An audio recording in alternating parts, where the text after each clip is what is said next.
paz do Senhor a você. Estamos entrando aí na nossa aula número 8. Vamos fazer uma oração. Essa aula é muito interessante, porque fala sobre o quê? Tentação. Quem não é tentado, né?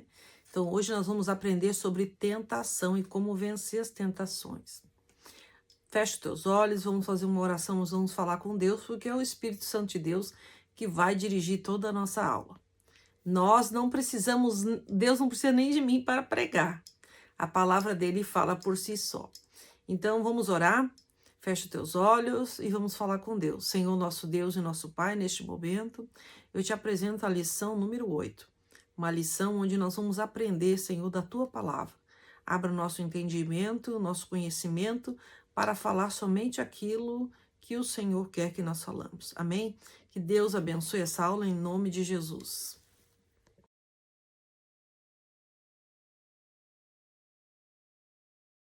A palavra de Deus, ela vem por ouvir, né? Então, vamos meditar no versículo que é Isaías, capítulo 30, versículo 21. Você abre aí na tua Bíblia. E os teus ouvidos ouvirão as palavras que está por detrás de ti, dizendo, este é o caminho, andai nele, sem vos desviar nem para a direita e nem para a esquerda. Nem para a direita e nem para a esquerda. Então, olha, essa palavra, ela fala assim, não sai da direção de Deus. Não olha para cá e não olha para lá. Por quê? Porque o teu foco é Jesus. Você tem que olhar para ele. Porque se nós tirar o foco de Jesus, nós caímos. Amém? Então, a leitura que diz assim, segunda-feira você leia, as promessas de Deus é verdadeira. Terça-feira, a promessa da vida eterna. Quarta-feira, a promessa segunda vinda de Jesus. Leia todos esses versículos que estão aqui abaixo, para você entender bem a palavra, para ela ficar bem especificada no teu coração. Aí vamos ler para a leitura bíblica principal, em Gênesis 12, 1 e 2. Eu tenho um vídeo que é todo o livro de Gênesis, se você quiser botar para ouvir, é muito, muito interessante. Sobre a criação, né? O Gênesis é o primeiro livro da Bíblia e ele fala sobre quando Deus criou tudo. Quando Deus formou o homem, quando Deus formou a mulher, quando foi feita a criação do Senhor.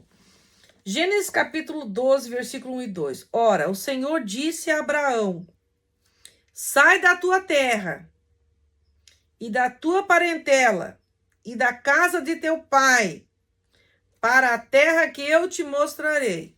Ou seja, Abraão foi o homem que Deus chamou, o marido de Sara, aquela que não podia ter filhos, chamou ele. Deus foi específico, porque Deus, quando ele fala conosco, ele é específico.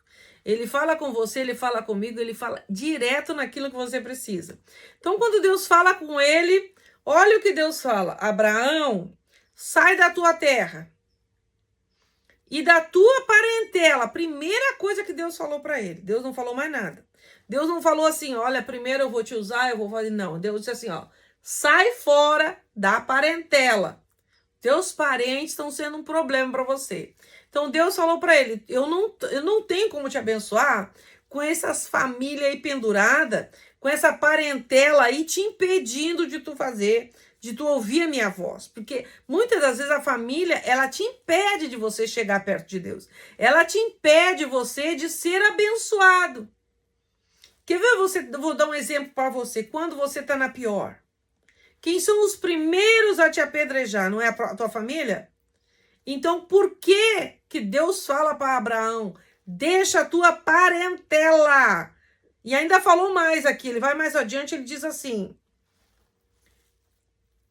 depois que Deus diz assim, deixa a tua parentela de teu pai, a casa foi específico, família, para a terra que eu te mostrarei. Ou seja, para que Deus abençoasse Abraão, ele teria que sacrificar a família dele. Ou seja, ele já não tinha filho. Talvez ele pensasse, eu já não tenho filho, eu não tenho... A minha família não é muito grande, eu vou ficar aqui na casa do meu pai e Deus pode me abençoar aqui, perto deles? Não. Deus queria abençoar Abraão longe deles. Ainda disse para ele, ó, você que tem que deixar. Às vezes Deus fala conosco, deixa a tua parentela, e a gente não deixa. A gente continua com o umbigo colado ali, como dependente deles. É tudo contra o que Deus falou. Amém? Quando Deus fala para o homem e a mulher casar, a primeira coisa que ele diz, deixa o pai e a mãe. Não traz junto. Aí depois que Deus fala para Abraão, deixa teu pai, a tua mãe, a tua família, a tua parentela, os primos, tios, seja lá quem for, deixa eles, larga de mão. Aí eu vou te abençoar. Ou seja, Deus não tinha como abençoar ele ali. Porque eles estavam à volta de Abraão. Eles iam ficar criticando. Eles iam ficar dando palpite. Olha, vou dar um exemplo da minha família. O meu cunhado, o irmão do meu esposo, ele casou. Uma moça maravilhosa. Era um casamento, tinha tudo para dar certo. O que aconteceu? Levou minha sogra a morar junto. A mãe vai morar nessa casa e eu, como filho, vou morar nessa casa. A Bíblia diz, deixa o teu pai e a tua mãe. Não está dizendo para você abandonar. Não quer dizer que você vai largar, você nunca mais vai ver. Não, não é isso. Deus não falou isso para Abraão. Ele disse, deixa, sai daí. Ele está dizendo para ele, sai dos problemas. Sai desse mundinho aí que você não vai crescer. Aí minha sogra foi morar junto. No primeiro ano foi uma maravilha. Segundo ano, a minha sogra começou a sentir ciúme do filho. Por que filho? Ela vai ficar do lado do filho estando certo ou errado. Acabou o casamento do meu cunhado em divórcio. Motivo? A sogra no meio. Por quê? Porque Deus falou, deixa o teu pai e a tua mãe. E aí a pessoa traz a penca de problema para dentro de um casamento que está sendo abençoado. Então isso é muito importante você prestar atenção nessa aula. E aí no versículo 2 ele diz assim, e far-te-ei uma grande nação, farei de ti uma grande nação, e te abençoarei e te engrandecerei o teu nome e tu serás uma bênção. Aí vai mais adiante assim, ó, sendo, pois Abraão de idade de 99 anos, ou seja, ele tinha quase 100 anos. Apareceu o Senhor a Abraão e disse, eu sou o Deus Todo-Poderoso. Anda na minha presença e ser perfeito. Nós dizemos, mas eu sou pecador. Você era. Agora você na presença de Deus, você é perfeito. Por isso que a gente tem que fechar todas as brechas. Porque muitas igrejas assim, porque todo mundo peca quando estava lá no mundo. Quando você está na presença de Deus, você é pecador perdoado. Você não peca mais. Porque aquele que peca, ele é do diabo. Então, essa conversa assim, nós todos pecamos. Não. A Bíblia diz, sede santo porque eu sou santo. Então, eu quero ser santa. Significa que eu sou? Não. Mas Jesus morreu por mim, eu sou. Jesus morreu por você, você é. Você não é mais pecador. Pecador é aquele que não aceitou Jesus. Você é lavado e remido pelo sangue de Cristo. Você pode responder assim, eu era pecador, agora eu sou lavado e remido pelo sangue de Cristo, que vive em mim. Ele habita em mim. Amém? Aí vai dizer assim, no versículo seguinte. Eu sou o Senhor Todo-Poderoso. Anda em minha presença e ser perfeito. Deus não aceita coisa imperfeita, não. Deus não aceita pecado. E porei o meu conserto em ti, em mim, e te multiplicarei grandiosamente. Então caiu Abraão sobre o seu rosto e falou Deus com ele, dizendo, quanto a mim, eis o meu conserto contigo. E será o pai de multidões de nações. Vou parar um pouquinho aqui para explicar. O que ele quis dizer? Abraão, através de Abraão, eu sou crente, você é crente. Abraão foi o primeiro homem que Deus falou, dando uma missão para ele, para levar às nações evangelho, multiplicar pessoas. E aí a fé de Abraão foi aumentando. Como que Deus aumentou a fé de Abraão? Abraão, sendo um homem simples, um homem velho, ele tinha tudo para, vamos dizer assim, Deus não queria usar mais ele, porque ele era de idade. Mas Deus não quer saber de idade. Se você está achando que Deus chama só aquele que tem condição, não. Deus chama aquele que não tem. E Deus chama, olha, vou dar um exemplo. Deus chama um velho para pregar o evangelho, Deus chama um bandido para pregar o evangelho, Deus chama um analfabeto para pregar o evangelho, Deus chama um cantor que é gago para cantar. E tudo isso Deus faz. Por quê? Porque é Deus do impossível.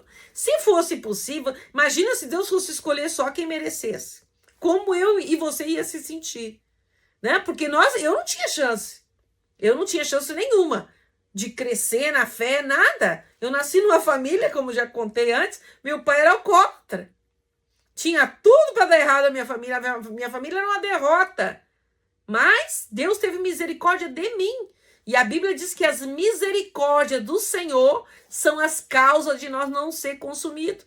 Porque senão nós já não estava mais aqui nesse mundo. Fala aqui no versículo 5 com Abraão, você dá uma paradinha no vídeo, que essa palavra é tremenda. Leia a palavra e que vai dizer assim, ó, e não te chamará mais o teu nome Abraão, mas Abraão, olha só, será o teu nome, porque por pai de multidões de nações te tenho posto. Ou seja, Deus já havia determinado o que faria com ele. E te farei frutificar grandiosamente, e te farei nações, e reis sairão de ti, e te estabelecerei o meu concerto. Já imaginou? Deus chamar um homem que ele não tinha nem condição. Pergunto se Abraão era formado em alguma coisa. Abraão era analfabeto. Abraão não sabia nem ler, ele vivia no meio da família dele, ele estava bem como ele estava lá. Mas Deus chamou ele e disse, e você vai, e eu farei. Todas essas coisas aí, Deus disse que ele vai fazer na tua vida. A promessa de Abraão é para mim e para você. Estou procurando aqui outro versículo que fala sobre a promessa que Deus fez, a condição que Deus deu para Abraão. Como ele poderia ir lá pregar se ele não tinha condição de pregar? Não é? Então você acha assim que Deus vai chamar somente aquele que está preparado para a obra. E não é. Deus chama aquele que está despreparado.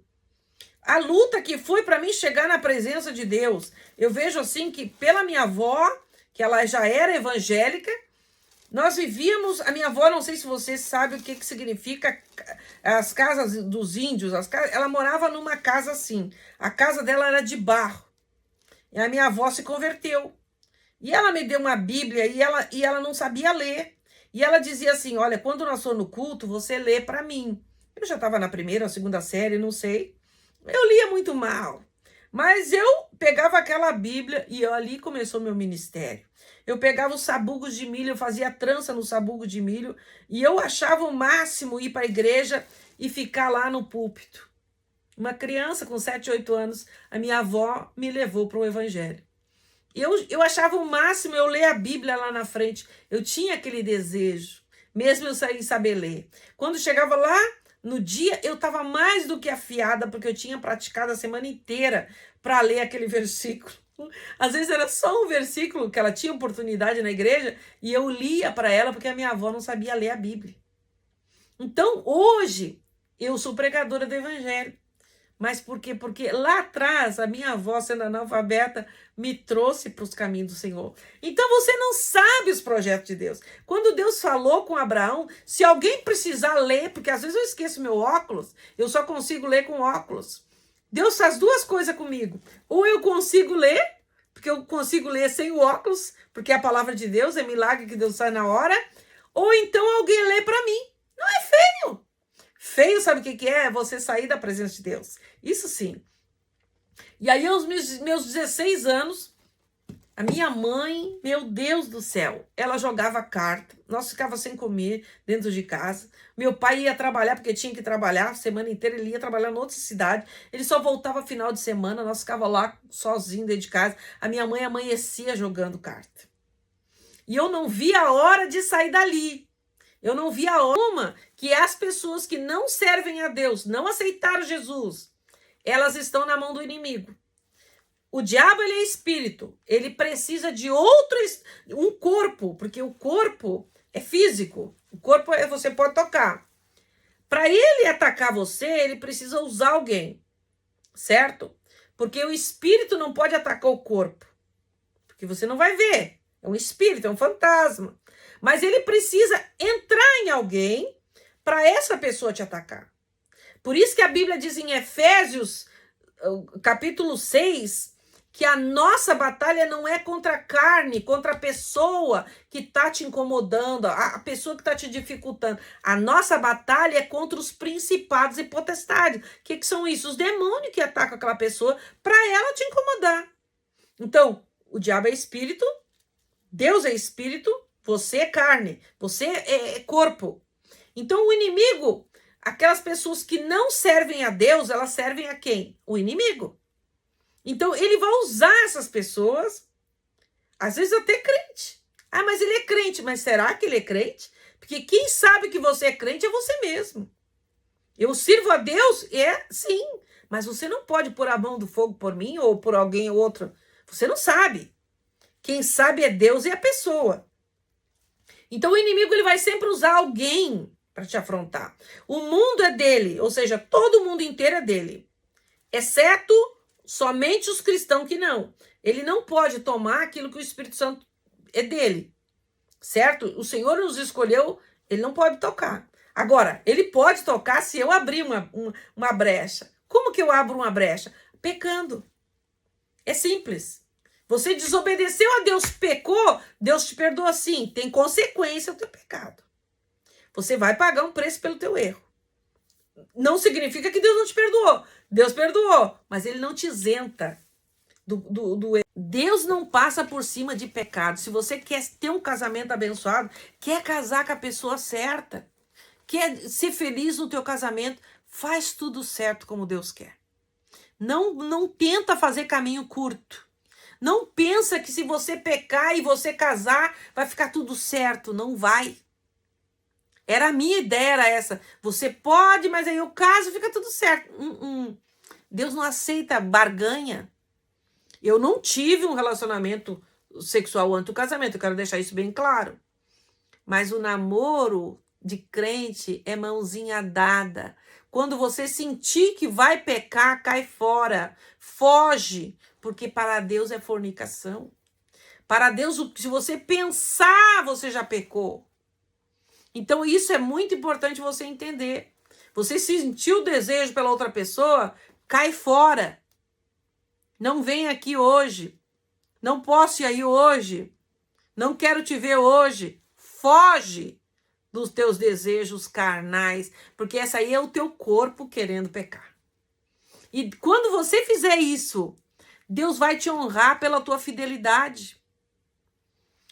Olha o preço que eu paguei, 2 anos para fazer um divórcio e 8 anos para casar de novo. Começou tudo de novo. Jacó, quando foi viver com seu tio Labão, esperando por Raquel. Ele queria casar com Raquel, ele era apaixonado por Raquel. Ele errou, ele casou com a Lídia, porque ele foi enganado. Porque você não pode deixar o teu desejo tomar conta da tua vida espiritual, como eu falei na aula anterior. Você não deixa a tua carne controlar o teu espírito. Quando eu fui viajar com meu esposo disse assim, prepara aí, porque meu esposo tinha feito a Santa Ceia, ele é pastor, ele disse, prepara a Santa Ceia, porque para entregar meu jejum assim, não, em jejum não entrega rápido. Eu disse assim, não, senhor, o teu espírito não controla, a tua carne não controla o teu espírito. Eu tô com fome, eu fiz jejum, eu tô louca para comer. É o meu corpo que quer comer, o meu espírito não quer. Então você não pode deixar o teu corpo, que tem desejos pela outra pessoa, controlar o teu espírito. Você tem que dizer, eu tô sentindo atração pela pessoa, ela é bonita demais, ela não se... Sai fora. Por quê? Porque você não pode deixar o teu corpo controlar o teu espírito. Porque ele vai fazer você pecar, você vai desagradar, Deus vai pagar o preço. Eu paguei um preço. E a vergonha de ficar 2 meses só casada. Explicar. Como você vai explicar o que aconteceu? Chorei, porque eu casei apaixonada, eu era apaixonada por aquele homem. E a Bíblia diz que nós não podemos amar ninguém mais do que a Deus. Deus sabia de tudo isso, mas Deus permitiu, porque era uma área que eu não era liberta, eu era muito namoradeira. Pensa na pessoa que depois que tudo isso aconteceu na minha vida, eu namorei muito. Eu escolhi a dedo, eu nem me apaixonava. Eu só pra tipo assim, uma vingança pra mim era aquilo. Gostava de namorar. Meu pai era assim, eu achava que aquilo ali era normal. Deus já tinha me abençoado, apareceu um trabalho pra mim em Foz do Iguaçu. E eu fui trabalhar em Foz do Iguaçu. Chegou lá, a minha firma quebrou. A empresa que me contratou não me pagou. E a minha firma foi a pique. E eu só tinha dinheiro para pagar os meus funcionários. Paguei meus funcionários e fiquei em Foz do Iguaçu. Comecei a ir na igreja, mesmo sem entender nada.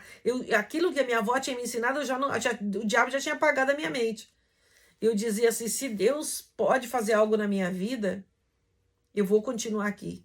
E eu continuei vivendo, crendo, sabendo que Deus ia fazer um milagre na minha vida. Eu fiquei 1 ano sem pagar aluguel, 1 ano sem pagar aluguel. E o proprietário não veio me cobrar. E quando o proprietário veio me cobrar, eu tinha todo o dinheiro para pagar o aluguel. Porque naquele ano, Deus restituiu tudo aquilo que aquela empresa que ficou me devendo não me pagou. Eu tomei posse da palavra. O segredo é você tomar posse da palavra. Você não entra nessa daí de dizer, Deus não vai fazer. Deus vai fazer sim, se você crer. Aí tem um problema muito sério. As pessoas não recebem bênção porque não crê. Fui trabalhar num salãozinho de cabeleireiro, ninguém sabia quem eu era. Ninguém sabia quem eu era, como eu tinha aparecido ali naquela cidade. Assim como fez com Abraão, eu deixei toda a minha parentela, eu deixei tudo para trás, porque no pior momento da minha vida, a minha família me deu as costas. Eu chorei muito com saudade da minha família. Sentia falta da minha mãe, sentia falta dos meus irmãos, mas cada vez que eu chorava, eu dizia assim, Senhor, eu estou fazendo isso pelo teu evangelho. E eu comecei a crescer espiritualmente. Eu cortei aquele laço que me prejudicava. Então, quando Deus falou com Abraão, deixa a tua parentela, ele sabia o que estava falando. Antes de abençoar, eu primeiro preciso que tu deixe eles. Como é que eu vou te abençoar com esse monte de parente aí, na tua volta, puxando as tuas bênçãos pro lado deles?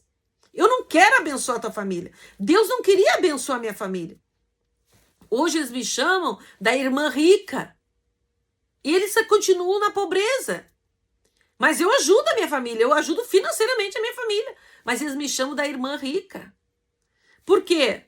Porque eu sirvo a Deus. E o teu pai é um pai rico. O teu pai é dono do ouro e da prata. Quando nós entendemos isso, fica fácil servir a Deus. Eu estava nos meus 40 e poucos anos e tal. Estava feliz. Vivendo feliz. E aí eu conheci uma pessoa que parecia que era de Deus. Relacionamento, tudo para dar certo. Missionário, eu não era missionária ainda. Mas eu estava muito bem. A pessoa veio, me conheceu, foi uma maravilha, tudo de bom, o namoro durou quase 1 ano e tal. Mas eu não acreditava que o namoro de crente tinha que ter certas regras. Então, o importante é você crer, porque se você não crer, Deus vai dar experiência para você e você vai ter que passar por algumas situações. Eu achava que o namoro de crente era igual ao namoro do mundo. E não é. Namoro de crente é de mãozinha dada. Namoro de crente não tem beijo avançado, nada disso. Namoro de crente tem que ser na linha. Vamos dizer assim, um exemplo. No tempo da minha avó, esse é o namoro de crente hoje, não é no tempo da vovó. E eu não andei 100% ali. Não pequei, mas para mim, aquilo ali era demais, vamos dizer assim. Eu podia avançar um pouco mais. Avançar no abraço, avançar no beijo, tá. Não pode. Eu digo por minha experiência, não sei a de você, mas a minha. Deus não abençoa nada disso. Porque quando Deus fala lá em 1 Coríntios capítulo 7, tá lá tudo sobre casamento. Que diz assim, ó. O homem, digo eu, não o Senhor, aos solteiros. Eu era solteiro.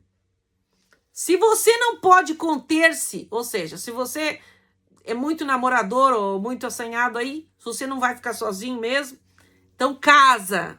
Porque é melhor casar do que se abraçar. A Bíblia fala se abraçar, mas significa se agarrar, se ficar se beijando nas esquinas, como os jovens fazem hoje. E eu meu namoro era um pouco avançadinho. Eu digo por isso, porque nós temos que contar a verdade, o nosso testemunho. Eu era crente, mas ainda não estava bem certa sobre aquela área ali. Até porque eu já tinha sofrido muito naquela área, né? E aí, eu casei, casamento tudo perfeito. Sabe quanto tempo durou meu casamento? 2 meses. 10 anos sozinha, 2 meses durou o casamento. Eu me senti o bagaço do bagaço. Nunca brigamos, nunca discutimos, nunca tive um desentendimento. Quando eu casei, o diabo preparou um laço para mim. E eu fiquei 2 anos para fazer um divórcio de um casamento de 2 meses. Porque Deus não abençoa nenhum tipo de pecado. Se você pecar, digo eu por experiência, ou teu casamento não vai dar certo, vai acabar em separação e divórcio, ou você vai passar a maior luta da tua vida por isso. Vi vários casos de pessoas que pecaram mais do que eu, muito mais do que eu. Porque eu não acho que eu pequei tanto assim e Deus cobrou de mim. Cobrou de mim. Porque tem coisas que nós somos testemunhos vivos de Deus. Nós temos que dar bom testemunho. Nós temos que dizer, através da nossa vida, que nós somos cristãos. Como que você vai hospedar alguém na tua casa, você sendo solteiro e a outra pessoa solteira? Quem vê vai dizer o quê? Que você já está tendo algo. Então, essas coisas é muito importante você ter no teu coração. Porque você vai ser tentado naquela área que você é fraco. A minha área era solidão, eu não queria ficar sozinha. Eu não sei qual é a tua área, mas a área que você for tentado é a área que o inimigo vai atacar. Não era o casamento que Deus queria me abençoar. Mas e aí o que eu fiz? Casei igual. Eu vou casar igual. Não. Então, como a Bíblia fala aqui no estudo, tem coisas que parecem que são certas, mas não são. Não era o que Deus tinha para mim. Eu disse, eu não quero casar, nunca mais. Depois dessa experiência, eu disse, eu não caso mais, não quero casar mais. Aí Deus começou a falar comigo sobre essa área. Eu disse, não vou casar mais, não quero mais. Agora quem não quer mais sou eu. Decidi que não ia casar mais. Eu pequei se eu não quiser casar mais? Não. Deus me dá essa liberdade para mim. Mas aí eu tava com o nome de divorciada. E não tem divórcio para Deus. Deus tira esse divórcio e te dá um esposo, porque você, como cristão, você não pode levar um divórcio, é uma derrota. Então ele vai te trazer um outro casamento. Para quê? Para corrigir aquele primeiro que não deu certo. Então você vai casar de novo. Aí tem aqueles ignorantes na fé, aqueles fariseus, que eles pregam que assim, ó, não, depois que divorciar, tu não pode casar mais. Eu pequei. Quem me deixou foi o meu marido lá. O primeiro marido. Ele que me abandonou. Sabe como é que ele me abandonou? Eu cheguei para entrar na casa, ele tinha trocado a fechadura da porta. Porque ele não era homem para dizer para mim assim, eu não quero mais, não vai dar certo. E sabe qual foi a razão? Eu era crente demais. Ele diz assim, tu é crente demais. Tu é muito crente. Ou seja, ele queria avançar muito mais. Então, quer dizer, eu sou crente demais porque eu acordava de madrugada, eu orava. Eu tinha casado. Eu não pequei com ele indo para uma relação sexual. Não. O meu casamento, o que avançou foi que Deus não queria, em primeiro lugar, Deus não queria aquele casamento para mim, mas eu queria casar. Segundo, o beijo foi avançado, o abraço foi avançado e o testemunho foi avançado, porque ele se hospedou na minha casa. Ninguém viu, mas Deus viu. E nós, como crentes, nós não podemos dar esse testemunho. Eu não posso, depois disso, nem no meu carro eu carregava alguém. Ninguém, eles riam até da minha cara. Diziam assim, que eu não botava nenhum homem dentro do meu carro. Não botava, não. Eu aprendi com Deus. O meu pecado foi esse, de servir a Deus. Porque daí eu levei meus estudos para onde eu fui morar e comecei a evangelizar. E aí, para minha surpresa, o marido que eu havia escolhido não era nem batizado. Eu chego na igreja, o pastor chega a falar para mim, olha, parabéns, seu esposo vai batizar. Eu, o quê? Eu tinha casado com alguém que não era nem crente. Você imaginou? Então tudo isso você tem que analisar. Se a pessoa que está com você, se ela é crente, se a pessoa ela vai servir, porque ele pode desviar depois, tem mais essa. Mas se ele vai servir, realmente vai servir a Deus. Se não vai ser um problema na tua vida, porque a Bíblia diz que depois que você casa, vem os problemas. A pessoa que você casa, ele começa a andar diferente. Você muda tudo após o casamento. E assim estava. Eu cheguei num país achando que eu estava casada e ele me espera no aeroporto e diz, o nosso casamento acabou. 2 meses eu fiquei sem chão, eu não sabia o que fazer. Aí eu fiquei parecia assim que eu tinha tomado um porre, parecia que eu tinha tomado uma surra, eu não sei. O que eu faço? Eu vou, eu volto. Nem dentro da casa ele me deixou entrar, nem tirar minhas roupas ele deixou tirar. Se não foi laço do inimigo, o que foi? Põe laço nisso. E eu disse assim, mas o que eu tenho de errado comigo? Alguma coisa está errado. Qual foi o motivo? Tu é crente demais. Esse foi o motivo. Então, se isso aí não é o diabo que prepara um laço para você casar com alguém errado, nada mais é. Então, você tem que tomar muito cuidado nessa área. A área sentimental é a área que mais derruba os crentes. Então, você tem que tomar muito cuidado nessa área. Passando todo esse processo, eu entrei num processo de divórcio, 2 anos, aí ele não queria assinar, aí ele me telefonava, e eu curando as minhas feridas.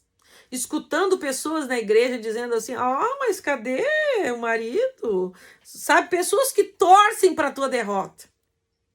Eu disse, pastor, eu vou ter que sair da igreja aqui, vou para outra igreja, porque eu não aguento mais essas pedradas. Não aguento, pessoas que se divertiram com a tua desgraça. Pessoas que nem perguntaram como você estava e eu estava no chão. Não só por isso, porque eu tinha vendido a minha loja, eu tinha vendido a minha casa, o meu apartamento. Eu estava sem ter nem onde morar. Quando eu voltei, eu tinha o dinheiro de tudo aquilo ali, mas tu voltou, tu não tem mais o teu trabalho, tu não tem mais a tua... Tudo isso porque Deus não queria que eu casasse com aquela pessoa. Não queria que eu casasse com aquela pessoa. E eu insisti, casei. Eu insisti e casei. Então, hoje, meu conselho para você, ora a Deus. Vê se realmente essa pessoa é de Deus. Vê se realmente Deus tem um projeto com você, com essa pessoa. Para você não ferir a rocha e depois dizer assim, mas Deus não me avisou, Deus avisa. Não existe você dizer assim, a profecia para casamento. Eu recebi muitas. Eu recebi profecia que eu estava grávida. Eu recebi profecia que meu casamento estava abençoado e eu já estava divorciada. Certo? Eu fiquei até com nojo da tal de profecia, porque os profetas, porque aquelas pessoas que viram eu casando, eu não cheguei e não contei, eu me divorciei. Não, eu não fui chorar, eu fui chorar sozinha. Porque eu recebi tanta pedrada que eu pensei assim, eu já nem sabia mais quem era meu amigo. E aí eu fiquei mais anos esperando para casar com a pessoa certa. Quando eu não queria mais casar. Quando eu disse, eu não quero saber de casamento. Aí eu fiquei, vamos dizer assim, aquele tipo de pessoa amarga, que não quer mais dar conselho de casamento, não quer mais ensinar a pessoa sobre o casamento. E não era disso que Deus queria. Deus queria que eu fizesse daquela experiência o ensino para você hoje. Você tem que andar como Deus quer. Primeira coisa, ora. Ver se realmente Deus quer. Porque às vezes parece que tá tudo certo. E não tá. Para mim, parecia um casamento perfeito. O meu pastor aprovou. Quando teu pastor aprova, você já fica pensando, nossa, então... Eu acho que foi um dos maiores erros que o meu pastor cometeu, foi esse. Porque eu estava na igreja. E ele não estava. E ninguém percebeu. Para ver como o diabo, ele é astuto, ele vem com um projeto como se parecendo que tá tudo perfeito e não tá. Mostrou sinais para mim? Não. Eu estava apaixonada. Era aquilo que eu queria. Eu queria. Vê bem, não era o que Deus queria. Depois disso, aí passaram-se muitos anos. Muitos anos. Sabe quanto tempo eu orei para casar com meu esposo? Que hoje eu tenho um esposo. Levei 4 anos e meio. Por quê? Gato escaldado tem medo de água fria. Meu marido é pastor e eu orando 4 anos e meio, que é da vontade de Deus. Era da vontade de Deus, porque Deus falou comigo quando eu estava na missão. Mas era da minha vontade casar? Eu não queria casar. Não. Quem quer casar não espera 4 anos e meio. Eu não queria casar. Quando saiu meu documento para vir para cá, eu estava torcendo para dar errado, para mim não vir. Porque eu não queria casar. E aí é a vontade de Deus tu casar. Então não era a vontade minha de casar. Amo meu marido. Oro por ele, oro pelo ministério dele, mas eu não queria casar mais. Eu pensei, para que eu vou casar? Já tive uma decepção lá atrás, outra decepção depois de crente. E aí, você confia mais no casamento? Você confia mais nas pessoas? O termo grego, ethos, são traduzidos para as nações pagões. Nós não tínhamos direito. Jesus disse, fazei discípulos em todas as nações. Ou seja, vai por todos os países. É para levar o evangelho. Eu já levei para os países árabes, já fui para 28 países. Se eu fosse trabalhar para viajar por 28 países, eu não teria como pagar. Mas Deus, ele me levou. Para ver como é que Deus faz. Ele não depende de mim. Ele não depende do meu dinheiro. Ele depende dele fazer. Amém? Aí você diz assim, a promessa de um Salvador é para todos os que creem no Filho de Deus. Você lê os versículos da promessa na página 36. Promessa para a igreja. A posição da igreja como noiva de Cristo se torna ainda mais evidente. Isso aqui é muito importante para você saber, a noiva. Jesus vem para buscar a noiva. Quem é a noiva? A noiva sou eu e sou você. A igreja dele, a igreja do Senhor não é o templo. A igreja é eu e você. Nós somos chamados de igreja. O Espírito Santo habita no templo do meu corpo, que é o Espírito Santo de Deus. Agora, a parte mais importante, que é uma das partes da nossa lição, como nós vamos fugir das tentações. A Bíblia nos ensinou lá no versículo, nós vamos fugir dela. Fugir significa correr. Escapar significa que você não pode sair assim de levezinho, como disse José, quando aquela mulher agarrou ele, ele correu. Se hoje, eu poderia chamar ele até de gay, de outras coisas, né? Mas ele fugiu. Temos que fugir daquilo que não é de Deus. Não é feio você recuar. Alguém querer brigar com você, cai fora, foge. Você não pode ferir a rocha. Não pode deixar a tua carne falar mais alto. Aí, vamos lá para o livro Porque Deus Amou o Mundo de Tal Maneira, né? Seguimos adiante na leitura e a conclusão. Se andarmos com Deus, seremos cristãos melhores, pois melhor obreiros, melhores cônjuges, melhores em razão disso. Grandioso é Deus para mudar a história da nossa vida. Ele mudou não somente o nome de Abraão e de Sara, mas mudou também tudo para melhor na vida deles. O Senhor deu uma nova direção. Filho da promessa renovou a aliança. Deus, ele quer o melhor para mim e para você. Ele quer nos abençoar. Ele pode nos abençoar. Ele tem como nos abençoar. Mas o que nos impede de nós ser abençoados? A desobediência e não crer na promessa. O que fez com que o povo do deserto não herdasse, não entrasse na terra prometida?